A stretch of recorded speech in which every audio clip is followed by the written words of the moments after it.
How's it going, guys? If you're new to the channel, my name's Cooper. I'm an Australian reptile keeper, and it's been about a year or so since I've actually done an update on all my critters in the one video. So let's get right into it, have a look around, see what's new, and we're going to start with one of the channel favorites, and that is, of course, the Boyd's Forest Dragons.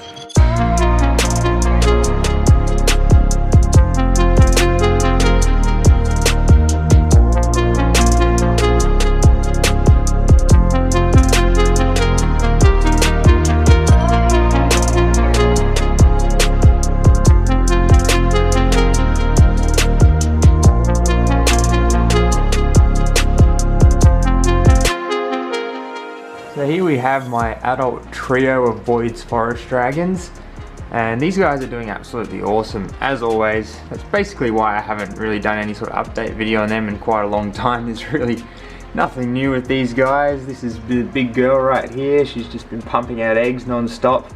I think she actually laid a 6 clutch in here somewhere. I just haven't even been bothered to get it out yet. I have no idea where it is, and I've got to try and find where the hell she's laid it, but yeah, they're just non-stop producing and, you know, just doing great. So that's her there, that's the big girl, doing good as ever. And what's actually interesting is with all the breeding, you know, it sort of ruins their spinal crests right here, but over time it actually grows back. The spines have grown out a little bit because she had hers completely ripped off by the boy, so it's quite interesting to note that they actually grow back. But speaking of the boy, he's up in the back there, watching over everything. And then their little daughter is over here hanging out as well. She's not quite fully grown yet, but she's getting pretty close now. So if you've never seen their enclosure before, it is quite a large, big bioactive enclosure that we made here ourselves. There is a video of that on the channel. There's all bioactive soil here filled with earthworms. There's actually one right there going across a leaf. How about that? Earthworms, isopods, springtails, all the good stuff. Live plants, of course. Now, these guys are notorious for actually ruining plants, but these ones have managed to hold up quite well, which I'm very impressed with. Now, like I said, these guys have been producing like crazy again this year, and here are some eggs that are really not far off hatching. They're getting quite big now, they're very swelled, and they'll be out soon. So the adults are over there, of course, and over here we have some of their offspring and their sort of grow out enclosures. So over here we have basically a yearling. He's always wanting food, and this is a male. I just kept back one male just to see sort of how he develops, but he's doing great. At this size they're not sort of the best for handling, but they're starting to look really cool, getting those adult colours and spines and everything. So they're looking awesome. And then over here I've actually sold on pretty much all the babies so far for this season. I'm just waiting for those next lot of eggs to hatch, but we have one little bubba left right there, and he's just hanging out as well, and he'll probably be the next to go. Otherwise we'll have a few more siblings to hang out with very soon. Alright, so here we have my pygmy bearded dragon. Off she goes on her hunt. I love giving these guys the black soldier fly larva. They love chasing them around. She's doing absolutely great as always. You know, she's about 12 or so years old now, and nothing changes with her. She's just solid. She's a really good animal, and she's been really loving this enclosure actually. She uses the whole background and everything. She climbs up in the plants some days. You know, she's not the most active animal ever. Being a bearded dragon, they do tend to be a bit lazy. But she does, you know, eventually get to using every part of the enclosure. She might spend a day or so up here. She quite likes this ledge up here. Might put her up there actually, see if she'll grab some of those little flies. But there you go. Yeah, that's one of her favourite spots up there. She'll also sit up in the plants some days, and then she spends a lot of time here in her basking area, so she's doing great.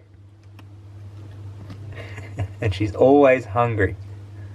So over here we have my desert dwelling blue tongue skinks, including this big chubster over here.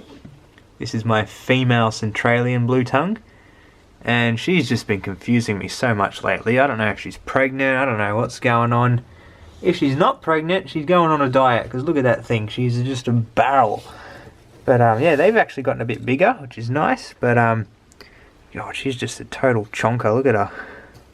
It's unbelievable, but so beautiful. She originally shed, so she has those nice red bands coming through. What a beautiful animal.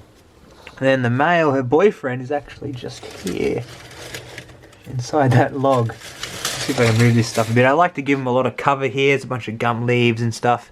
Change it out regularly for them, and they love just hiding and climbing around all through it. It's really good for them. So let's see if we can have a quick peek at him. There he is there. There's the both of them. You can see his big chunky head. Yeah, they're beautiful. But they're a bit more of a shy species, so I do like to leave them alone. But they're so cool. They're one of the coolest blue tongue species, that's for sure. So moving on from then, down here we actually have the other sort of desert dwelling blue tongues. And these ones have really surprised me this season. So this here is my female western blue tongue. And she actually gave me 3 babies this season. If you haven't watched that video, make sure you go back and have a look. But absolutely awesome. These guys are beautiful. WA locality.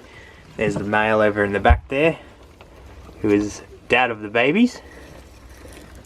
But yeah, they're such personable little blue tongues. Again, like the Centralians, they are a bit shyer than other species. But these guys are a bit more less grumpy than the Centralians in my experience. But yeah, they're absolutely beautiful. What awesome blue tongues. Now here we have the little baby westerns. Not so little anymore, they're getting quite big, growing quite a lot. And it just so happens that this one in the back here actually shed today. And he's looking absolutely beautiful. You can see those red colours coming through. They're not the happiest little things. They really do like to bluff. But I mean, wow, look at that lizard. So stunning. And this one and the other one over here are growing quite well, getting quite massive.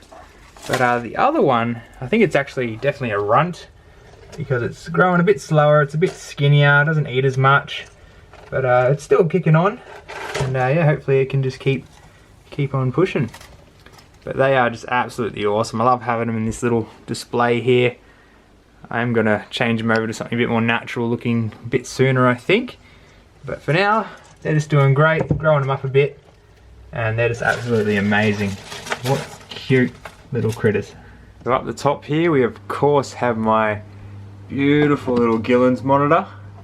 Now this guy's growing really well. He's getting some size on him because he, come over here, he absolutely loves his food, as you can see. He's an absolute little pig. And he'll just keep on going and going and going. What's great about this guy now is he's a lot more chill with me. He's not super afraid, you know, I can stick my finger in right there and even sort of touch him and he usually bolt away. But he's really become a lot more, you know, confident in himself. I haven't been doing as much, you know, handling training with him or anything, I just haven't had the time. But just, yeah, naturally, through feeding and everything, being around him, he's getting better and better. See, before he would have just darted off and not even cared. But now, he still hangs out, he's not too afraid. He just loves exploring, looking for food. So over here we have my mountain dragons. I absolutely love this species. And there's the 2 females there. They love climbing on this big rock background that we made for them. And I changed around their enclosure a bit recently. I had them in a bit more of a simple setup before. Because I had to strip it all down just to make sure that there was nothing wrong in there, because I did have a couple pass away on me. I don't think I ever mentioned that on the channel yet, but yeah, I had 3 pass away, including the male. I actually lost them to a heat wave, which is really unfortunate, so I just have these 2 girls now, but they're doing absolutely great in here still. So I just set up this sort of bioactive enclosure, just planted this the other day. This is a native violet, and it's starting to bounce back now and root in and stuff, so yeah, the enclosure's looking pretty good, I think. Just some real plants over there, but they're just dead ones that I've, you know, snapped off and put in there to give it a bit of a more dense look. They love climbing around on it. But yeah, they're a real cool species. And yeah, hopefully we can find another male in the future and get these guys breeding again, because there's not too many people doing that. Now, if you've watched one of my recent videos, you would have seen this setup. And of course, in here is a couple of my holdback Alpine blotched blue tongues. Absolutely awesome, loving it in here. But I got more than these guys this season. I had a really good year with the Alpine blotched, so I'm going to grab them all out, put them in a tub outside, and we can have a look at them all. Wow, look at the diversity here. Now the first litter, this one here and a couple of these other ones, have already had their first shed. But some others are just still rippers right from birth, so it's so awesome. I can't believe my luck this year. So many incredible babies. Now the first litter had 7, the second litter also had 7, then we had a litter of 3, and then a litter of 2. So this is just absolutely awesome. So out here we have all the outdoor reptile enclosures, and these have been doing really well this season. I've changed a few things around and made the design a little bit different, and the animals seem to be really loving it. So for these outdoor blue tongue pits, I've actually increased the amount of shade that's on these. So we have this open area at the front here where they can access full sun if they want to. But then just behind that we actually have a big bunch of shade cloth. So that lets in some sun, but it's really quite shaded. And then in the back there we have a couple layers there to help insulate it further. But it's totally covered, so it's full shade. And the animals can get right out of the elements, including the rain and of course the sun. So let's throw all this back and take a look at some animals. So up here in these 2 pits, we have a pair of eastern blue tongues over in the left side here. You can see that girl in the back there. And then on this side we actually have a pair of Alpine blotched blue tongues. Now the mother in here was the mother of my first litter of babies this year, and she had 7 babies, so she did really well. But the plants and everything have grown out really well in here now. There's even a bit of grass growing in there. I just sort of rip it up every now and then to keep it a bit managed. But yeah, it's really good. Big insulated foam sort of rock hide box there that I made when I made this whole setup. And it really holds temperatures well in there for them. They spend all their nights in there and hot days and stuff. So yeah, it really works quite well out here for them. So out in these pits we either have pairs or trios of blotched blue tongues. And again, we had a few babies from some of the ones over here as well this season, which is really exciting. Got a really nice variety. But yeah, these enclosures are just like the other ones, got some plants growing. I need to plant some more actually, but you know, they're coming along slowly, and hey, they work great for the animals. They've all got the boxes in the back there, of course. That's where they retreat to every night. We'll have a look and see if anyone's in there right now. Let's have a look. There's some in the back there, buried down in the mulch. So here's one that's just shed. This is a whole back baby from last season, from the really dark pair of Blue Mountains Alpines, and you can see it's a real dark animal.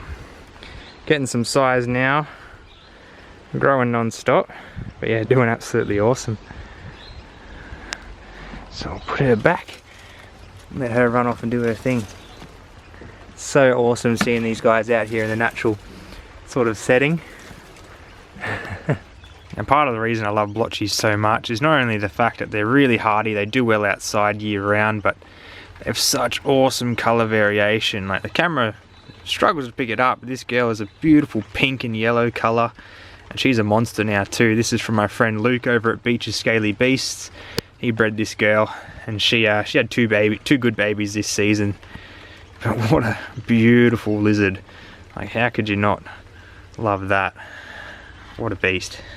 And even though I love these enclosures and they work quite well, after this season, when it's winter and these guys are all not active anymore, sleeping, and I can move them off somewhere else, we're actually planning to tear down all these enclosures here and rebuild them a bit better.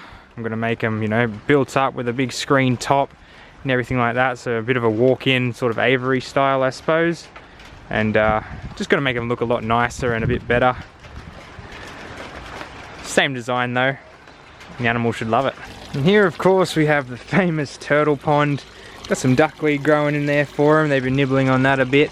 The turtles themselves are doing great. They're slowly getting bigger and bigger. Let's see if we can catch the big Murray.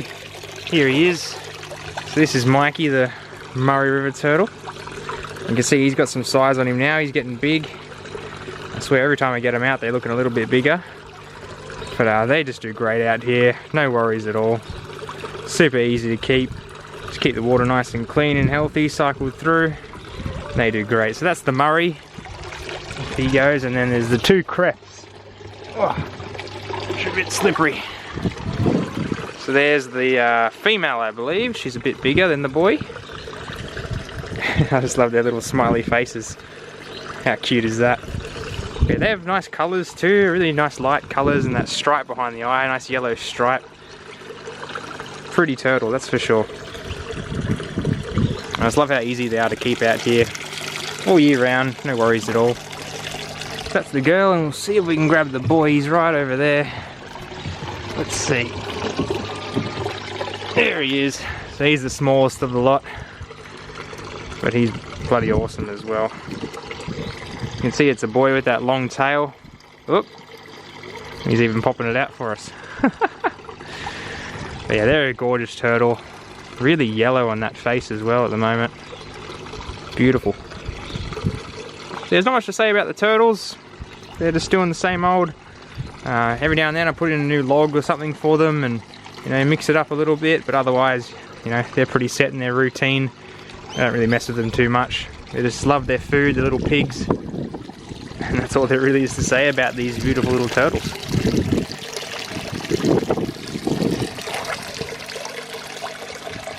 So when it comes to the blue tongue hutches at the moment, there's not much going on out here. I'm pretty much using all the hutches for all the babies, you know, either I'm housing them out here or I'm sunning them. But then of course there is always it living out here, Mr. Crowley. Come here, big boy. This guy's absolutely awesome. Such a good lizard. Again, this is my hypermelanistic eastern blue tongue, or black blue tongue. And he really is just jet black. Has a nice orange spots on his belly. But yeah, what a beautiful animal. Yeah, he does great out here, as always. Nothing new with him. Hopefully this season coming, I'll get a good girlfriend for him and make some little black babies. Oh yeah. So thanks for watching, guys. I hope you enjoyed seeing some critters that you probably don't usually get to see here on YouTube. If you want to see more Australian reptiles, make sure you subscribe, give the video a like if you liked it, and we'll see you next time.